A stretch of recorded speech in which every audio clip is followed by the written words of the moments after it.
Goeiemôre, Dok Matt wat praat. Ek luister na 'n gesprek tussen twee ouens.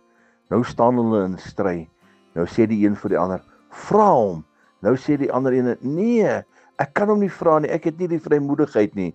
"Nou hoekom vra jy hom nie?" Hy sê: "Verlede keer toe ek hom gevra het, is dit ongelukkig so, hy het my afgejak en ek het regtig nie nou die vrymoedigheid om hom te vra nie. Man, vra vir hom, miskien is dit dalk nou nie weer so erg nie. Miskien sal hy hierdie keer nie jou afjak nie. Ek sê vir jou, ek het nie die vrymoedigheid nie," sê die een vir die ander. En nou sit ek en luister na hierdie twee ouens wat besig is om te stry en hak oor vrymoedigheid en nie vrymoedigheid nie. En dit kom by my baie duidelik op. Ek het vrymoedigheid om met die koning van alle konings te gesels.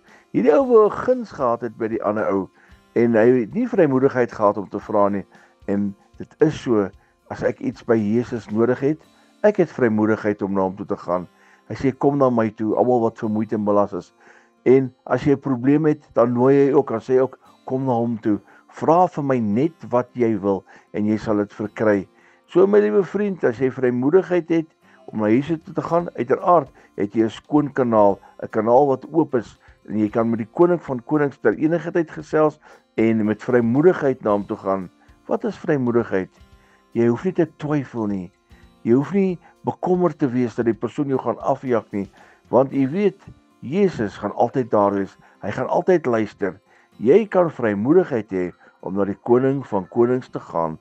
Herlewingsgroete.